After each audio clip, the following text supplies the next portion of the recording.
this is Nick from Breaker Press Games, and today I want to bring you tips for first-time judges. Today we're going to talk about character creation.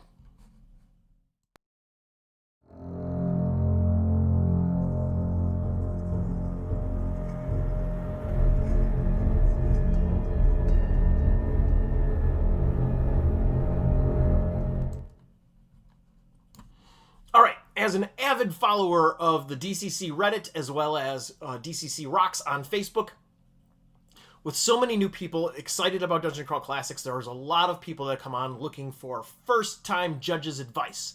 And so I'm going to do a series where I talk about a bunch of the things that I have learned over the years of playing Dungeon Crawl Classics. Now, it should be noted that these are my opinions. Some of them are very strong opinions, and that's okay. The DCC rulebook does tell you very directly that you can do whatever you want as soon as you bring the book to the table or the game to the table.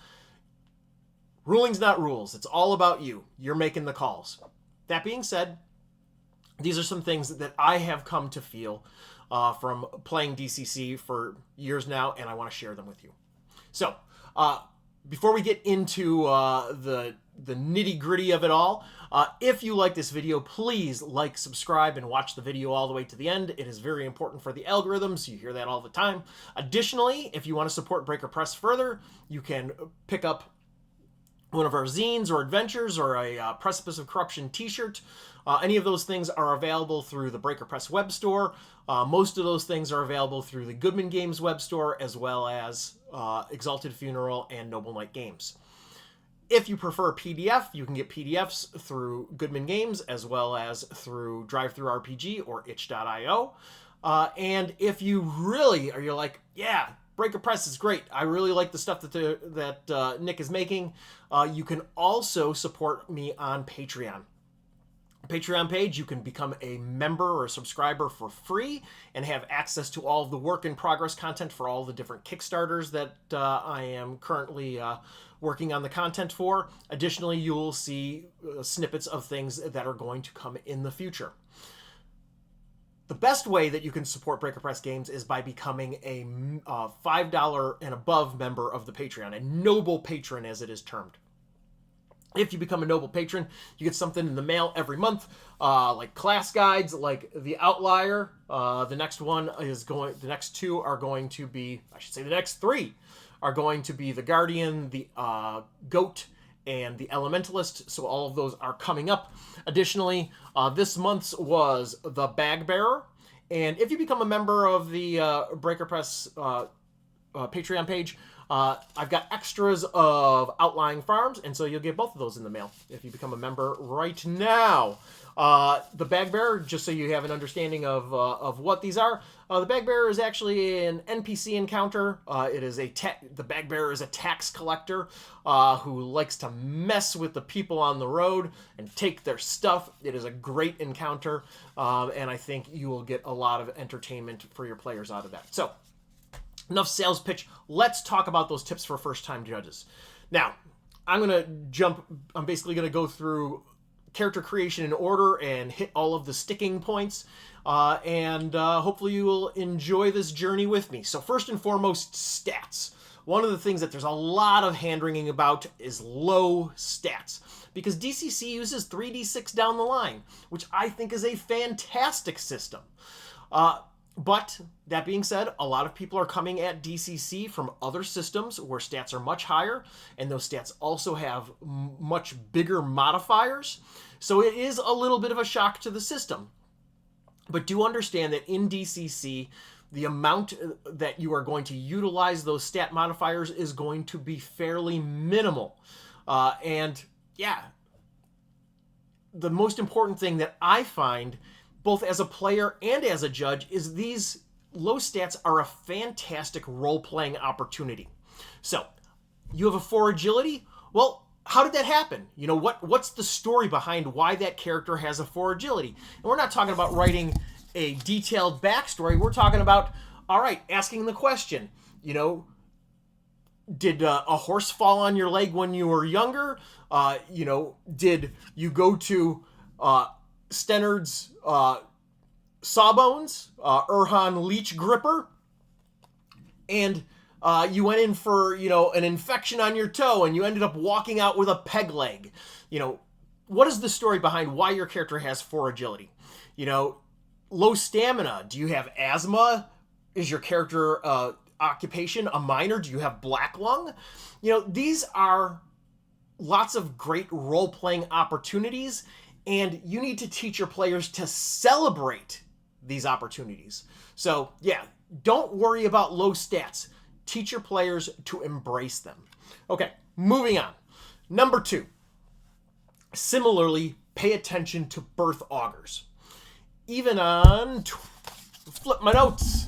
Even on characters with no luck modifier. Yes! So, let's say a player is looking at their birth augur and it has no impact on the game. What's the role-playing opportunity? Raised by Wolves, Righteous Heart, Unholy House. All these are sources for all sorts of fun quirks. A character that's raised by wolves, maybe when they're in social situations, they are always eating with their hands, picking their nose, licking their armpit. I don't know. Do something crazy. It is a fun opportunity to make your character unique and memorable. And so encourage your players to do these things with their characters. Ask, what does that mean to you? And yeah, your players are going to come up with all sorts of fun, crazy stuff. Now, number 3, occupations for 0-level peasants should be treated like classes. Now, this is something that comes up all the time. A lot of, judges, they stress out about, how do I make that transition from being a 0-level peasant to suddenly having spells or having abilities? And it's important to understand that this story, the funnel, creates a story of the heathen slayer that you are meant to be. So, when you are looking at your players' occupations and what those bring to the table, if the priest wants to say a blessing or the cut purse wants to sneak silently, just say yes. Absolutely. In fact, for that action, treat them as a level 1 PC. This is an opportunity for them to become that heathen slayer that they are meant to be, to become that, robber that they are meant to be. These are opportunities. And so, yeah, I love telling the story of I was running a convention game and a guy had a fortune teller and he just happened to have some story cubes in his pocket. And so he pulled out his story cubes and rolled them on the table and asked me to interpret what those meant. And knowing some key points of what was coming up in the adventure, I extrapolated various things that came up on his story cubes and gave him visions. Now, that is something that is not a standard ability, but like I said, like when I run the Protectorate of Genulane, which is coming out soon. It's available on DriveThruRPG now and will be available through distribution channels soon. That adventure, it encourages the judge to create situations where a character that is not a leveled character casts Blessed, turns Unholy. These are all things that you should be able to do as a 0-level character, because your occupation indicates that potential lies within you. So keep that in mind. Now, number 4, encourage your players to be creative with their trade goods and additional items. This means saying yes to crazy ideas. When the bandits slip... this is a good note. So, in one of my games, actually in the campaign that I am running right now, session number 1, they were playing an adventure called Desperation of the Hungry, which is available through all the channels I mentioned before. They chose to take their black grease and smear it all over the back step. The poacher went running out of the house as indicated by the adventure on round 2 or 3. They run out of the house, and the stair was covered in black grease. So of course I made a ref check for the poacher. Feet kicked out from under him, and he fell and landed on his head and died instantly. These are the types of things that your players are going to remember. This is something that still gets talked about by my players. So when your players start to think outside the box with their trade goods and their additional items, this is something to be encouraged and embraced.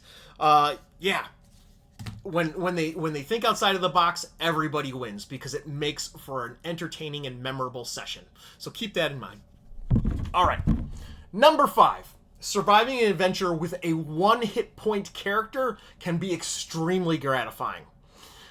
You beat the odds. So, in fact, don't boost HP out of pity. I know a lot of judges, they'll automatically default to, I will give my players, my PCs, 3 HP to start because I don't want anybody starting with a 1 hit point character. And you are depriving them of excitement and memorable adventures. So, don't pity them. In fact, not only do I not boost their HP out of pity, I don't give them free equipment unless the quest absolutely requires an item that they don't have. I like to start my PCs hungry and in debt.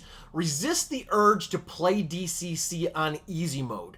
You want to make things difficult for your players. Why do you want to make things difficult? Because it makes the game exciting and it makes it memorable. So resist those urges. They are going to, take these hardships and turn them into gold. So just keep that in mind.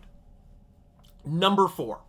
Funnels are awesome. Number 4. This is number 6. Sorry. Funnels are awesome. I'd like to discourage you from jumping straight to first level unless it's a convention game. So, you need to understand, the funnel is an integral part of character creation. Now, there are some people that they just don't like funnels. And I think a lot of that, or they think of it as a novelty. And I think that is very short-sighted. I think that if you don't enjoy the funnel experience, I think it is because of the fact that some of these other tips that I'm mentioning you're not doing. You're not having that tension of having only 1 hit point or 4 agility. You're not having those moments where you beat the odds.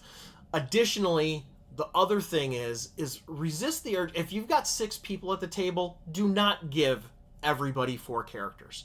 Now, it does recommend 3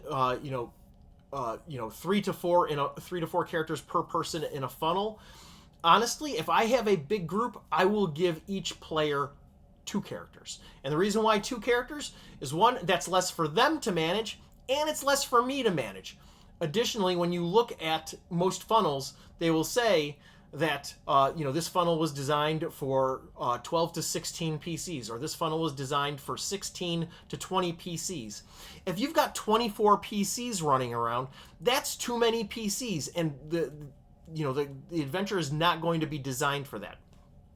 Now, if you only have 2 PCs each, if somebody dies in the if somebody runs out of PCs mid-adventure, just have them roll up another. In fact, I like to take, and I will tell this over and over and over again, I like to take a Post-it note, and I have them roll up a name, and I have them roll up a hit point total, so I have them roll a D4, and I hand them that PC, that Post-it with AC 10 and damage 1d4. That could be a club, a dagger, whatever. Most of the weapons in DCC when you start out are 1d4. And I hand them that Post-it, and they are back in the action. And sometimes they'll go through multiple Post-its, and sometimes that Post-it character will survive, and then we'll figure out what all of their ability scores and all of that stuff are. So, that being said, the funnel is an integral part of character creation, and I don't think you should omit it. That's my personal take, but I also love low-level play, and I love funnels. So, the thing to remember in all of this is that one of the core design philosophies of DCC RPG is randomization is the great equalizer. So, that character that has, a 17 personality and a 6 stamina, they have already been set up. The gods have ordained that this character would make a great cleric, and just embrace that. Additionally, if they have 2 hit points, or they have, a 3 luck or whatever, lean into it. Don't let those things sour the game. Think of those as opportunities. DCC is all about using that randomization to create opportunities and to roll all of that into your games. So that is my take. First-time judges, I hope you got some value out of everything that I had to say here. Let DCC be DCC. There's plenty of time for you to tinker around the edges, but when you're first getting started, let DCC be DCC. All right, this is Nick from Breaker Press Games. Thank you for supporting indie games and indie game designers. I hope I will see you all soon.